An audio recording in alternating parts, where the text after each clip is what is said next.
दोस्तों अपने आप से एक सवाल पूछिए। आप जो जॉब कर रहे हैं, रातों रात वो जॉब आपसे चली जाए, तो अगले 2 या 3 महीने तक आपका गुज़ारा कैसे होगा? अगर आपके पास इसका कोई जवाब मौजूद नहीं है, यानी आपने अपना इमरजेंसी फंड नहीं बनाया। और अगर आपने अपना इमरजेंसी फंड नहीं बनाया, तो ये वीडियो के लिए है। अस्सलाम वालेकुम दोस्तों, मेरा नाम है फैज़ान फ़िरोज़ और आप लोग देख रहे हैं मेरा चैनल फाइनेंस विद फैज़ान। इस वीडियो में हम डिटेल में डिस्कस करेंगे कि इमरजेंसी फंड क्या होता है, अगर आपने इमरजेंसी फंड नहीं बनाया तो कहाँ से स्टार्ट करें, और अगर आप एक इमरजेंसी फंड बना चुके हैं तो उसको आप कहाँ रखें कि वो थोड़ा थोड़ा ही सही लेकिन ग्रो करे। इमरजेंसी फंड को अगर हम डिफाइन करें तो ये अपने नाम से ही काफ़ी ज़्यादा सेल्फ एक्सप्लेनेटरी है, यानी ऐसा फंड जो आपको इमरजेंसी में मदद करे। अब ये इमरजेंसी क्यों आती है, कैसे आती है, तो उसके बहुत सारी रीजंस हो सकते हैं। इनमें से एक हमने वीडियो के स्टार्ट में भी डिस्कस किया कि आपकी जॉब ही चली गई खुदा ना खास्ता, या फिर आपके ऊपर कोई मेडिकल इमरजेंसी आ गई, या फिर कोई ऐसा अनएक्सपेक्टेड खर्चा आ गया जो आपके प्लान में बजटिंग प्लान में शामिल ही नहीं था। फॉर एग्जांपल कोई गाड़ी ख़राब हो गई या ट्रैवलिंग एक्सपेंस आ गया, एक्स वाई जेड कोई मेंटेनेंस कॉस्ट आ गई। तो ये वो खर्चे हैं जो कि आपके बजट में शामिल ही नहीं थे। इसके साथ-साथ जब आप ये खर्चे अपने इमरजेंसी फंड से करते हैं, तो आपको इन खर्चों को पूरा करने के लिए कोई लोन भी नहीं लेना पड़ता। तो that is the best part of emergency fund. अब यहाँ पर एक और इम्पोर्टेंट कॉन्सेप्ट बनाते हैं कि इमरजेंसी फंड का ताल्लुक आपकी दूसरी सेविंग से नहीं होता। ये जो आप शॉर्ट टर्म या लॉन्ग टर्म गोल्स बनाते हैं, ये एक डिफरेंट एस्पेक्ट है। इमरजेंसी फंड सिर्फ़ और सिर्फ़ आपके सर्वाइवल के लिए ज़रूरी है, और सेविंग्स को हमने कंप्लीट डिस्कस किया है अपनी वीडियो में, और इसका जो लिंक है मैं डिस्क्रिप्शन में लगा दूँगा। तो अब मैं उम्मीद करता हूँ कि आपने डिसाइड कर लिया कि आपके पास एक इमरजेंसी फंड होना चाहिए। Very good. Now the next question is कितना इमरजेंसी फंड होना चाहिए? देखिए, इसका कोई स्ट्रेट वन लाइन आंसर नहीं है। इमरजेंसी फंड डिपेंड करता है कि आप लाइफ के किस स्टेज में मौजूद हैं। आपके जो लाइफ़स्टाइल है वो कैसा है। फॉर एग्ज़ाम्पल आप अपने ज़िंदगी के किस स्टेज पे मौजूद हैं। इसकी एग्ज़ाम्पल अगर दी जाए तो आप बैचलर हैं, तो आप अगर बैचलर हैं तो आपके एक्सपेंसेस कम होंगे। शायद उस केस के लिए आपके पास 3 मंथ का एक्सपेंस काफ़ी होगा। लेकिन अगर आपकी शादी हो गई और आपके बच्चे हैं या आपके ऊपर घर की ज़िम्मेदारियाँ हैं, तो फिर आपका इमरजेंसी फंड जो है वो 6 महीने से लेके 9 महीने तक भी हो सकता है। शायद कुछ केसेस में लोग साल भर का भी इमरजेंसी फंड रखना पसंद करते हैं। तो ये सिचुएशन वेरी कर सकती है, और ये पर्सन टू पर्सन भी बहुत ज़्यादा वेरी कर सकता है, और आपके एक्सपेंसेस का इस पे बहुत ज़्यादा इंपॉर्टेंट रोल प्ले होगा। अब आपने करना ये है, इमरजेंसी फंड को एस्टैब्लिश करने के लिए आपने अपने मंथ के एक्सपेंसेस को प्रॉपर्ली पता करना ज़रूरी है। यहाँ पर बजटिंग का रोल आएगा। तो देखें, आपने सबसे पहले ऑडिट करना है। आपने देखना है कि आपका मंथ के स्टार्टिंग से मंथ के एंड तक कितना खर्चा हो रहा है और कहाँ खर्चा हो रहा है। कौन से खर्चे आपके बेसिक वांट्स में आ रहे हैं, कौन से खर्चे आपके नीड्स में आ रहे हैं, और कौन से खर्चे ऐसे हैं जो कि अवॉइडेबल हैं। इसके साथ-साथ ही आपने अपने लिए एक सेविंग का पैटर्न भी डेवलप करना है। इसकी एक हाइपोथेटिकल सिचुएशन लेते हैं कि आपकी जो लेट्स से सैलरी 1 लाख रुपए थी। आपने देखा कि आपके जो बेसिक खर्चे हैं, बेसिक वांट्स हैं, जिसमें आपके रेंट, यूटिलिटीज़, स्कूल फीसेस वगैरह इस तरीके के जो खर्चे हैं, लेट्स से ये 50,000 में आइडियली हो जाने चाहिए। आपने 45 से 55,000 के अंदर इन खर्चों को पूरा किया।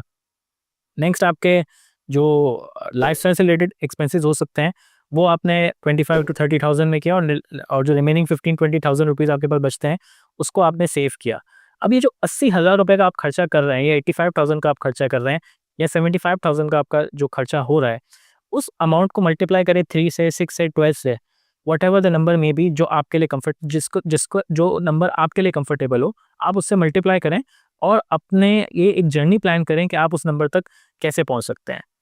पहला तो तरीक़ेकार यही है कि जो 15 या 20% आप बचा रहे हैं, उसी को जमा करते रहें, करते रहें, करते रहें, और उस नंबर तक पहुँचने की कोशिश करें।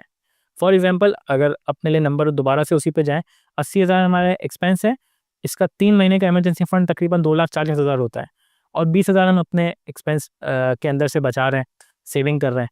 तो ये जो 20,000 है, इसको जब हम साल भर जमा करेंगे तो 2,40,000 यानी अपने इमरजेंसी फंड तक पहुँच जाएँगे। इसमें शायद आपको कोई बीच में बोनस मिल जाए, आप कोई एक्स्ट्रा इनकम कर लें, या मज़ीद अपने एक्सपेंसेस को कट डाउन कर लें। अब ये आपके ऊपर है कि आप कितना जल्दी अपने इमरजेंसी फंड तक पहुँचते हैं, और इसके लिए कितनी ज़्यादा मेहनत करने के लिए तैयार हैं, और कितने ज़्यादा आप अपने एक्सपेंसेस को समझ चुके हैं, और कितना अपनी इनकम के ऊपर आपका फ़ोकस है। ये सारे के सारे फैसले करना तभी आसान होता है जब आप एक अच्छे तरीके से अपना ऑडिट करते हैं, और अपने एक्सपेंसेस को लिस्ट डाउन करते हैं। तो दोस्तों, सबसे पहले हमने माइंडसेट डेवलप किया कि इमरजेंसी फंड क्यों ज़रूरी है। फिर हमने अपने पास एक नंबर जनरेट किया कि हमारा इमरजेंसी फंड कितना होना चाहिए, और अब हमने उसके तरफ स्टेप्स बढ़ाना स्टार्ट कर दिए। अब नेक्स्ट क्वेश्चन ये आता है कि आखिरकार इस इमरजेंसी फंड को रखेगा। तो मुझसे अगर कोई पूछे तो मैं हमेशा एक चीज़ रिकमेंड करता हूँ कि क्योंकि इमरजेंसी फंड एक सर्वाइवल बेस्ड फंड होता है, तो वो हमेशा लिक्विडेबल होना चाहिए, हमेशा आपकी रीच में होना चाहिए और 1 दिन के फासले पे या 1 दिन के एस्पेक्ट से आपके पास बैंक अकाउंट में आ जाना चाहिए। तो यहाँ पर जो मुझे सबसे अच्छा ऑप्शन लगता है और मैं रिकमेंड भी करता हूँ, वो है म्यूचुअल फंड की मनी मार्केट। अगर आपने इस पैसे को म्यूचुअल फंड की मनी मार्केट नहीं लगा दिया, इस्लामिक फंड्स के अंदर ही लगा दिया, तो आप ये फ़ील करेंगे कि अगर इन्फ्लेशन 8-9% या 10% पे है, तो मनी मार्केट आपको 6-7-8% या इन्फ्लेशन से 1 या 2% कम ही रिटर्न देगी। लेकिन ये रिटर्न ऐसा होगा या ये पोर्टफोलियो ऐसा होगा कि आप जब चाहें पैसा अपने अकाउंट में ला सकते हैं। मैक्सिमम 1 या 2 दिन के अंदर ये पैसा आपके बैंक अकाउंट में होगा। इसके अलावा बैंक के भी काफ़ी ज़्यादा टीडीआर्स वगैरह होते हैं, टी-बिल्स होते हैं, जिनको आप परचेज़ कर सकते हैं और अपनी इन्वेस्टमेंट पार्क कर सकते हैं। लेकिन कभी-कभी ये इन्वेस्टमेंट जो है टाइम वेस्ट होती हैं और इसी वजह से जो है इनको मैं रिकमेंड नहीं करता। इसके साथ-साथ आपने अपनी इन्वेस्टमेंट इमरजेंसी फंड की इन्वेस्टमेंट कोई फिज़िकल गोल्ड में भी कर सकते हैं या फिर आप कोई स्टॉक्स भी परचेज़ कर सकते हैं, जिनके डिविडेंड यील्ड अच्छी हो।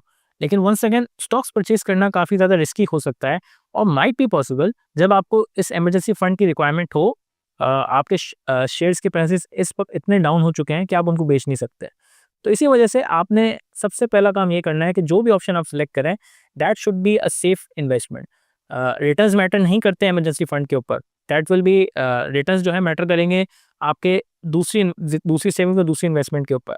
इमरजेंसी फंड के लिए कोई भी आपके पास ऑप्शन हो, that should be safer, that should be liquefiable, जब चाहे वो पैसा निकाल सकें।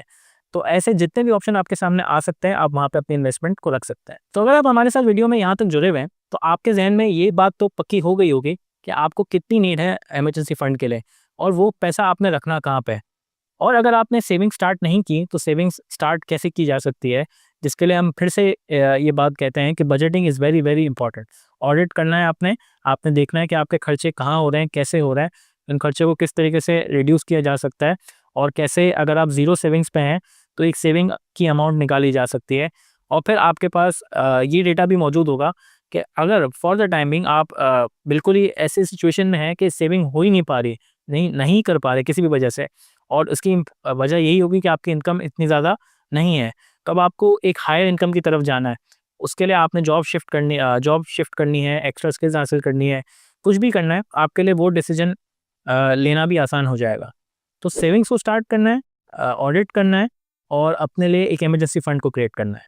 ये इमरजेंसी फंड यकीन माने एक ऐसा आपके लिए ब्रीदर होगा और ऐसे आपको पीस ऑफ माइंड देगा कि खुदा ना खास्ता if situation does not go to plan या कोई ऐसी इमरजेंसी आ जाती है, तो आपको एक बहुत ज़्यादा रिलीफ हासिल हो सकता है।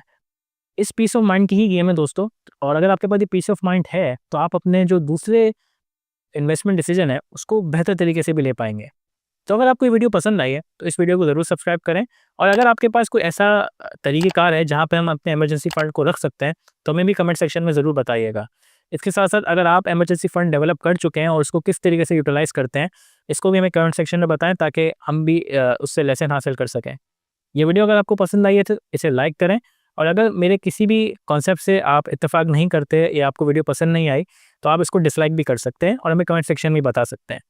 इसके साथ-साथ पर्सनल फाइनेंस से जुड़े हुए कोई भी टॉपिक पे, जिस पे मैंने वीडियो नहीं बनाई और आप चाहते हैं कि मैं वीडियो बनाऊँ, उसको भी कमेंट सेक्शन में बताएँ, हम उसको भी ज़रूर कवर करेंगे। जज़ाकल्लाह।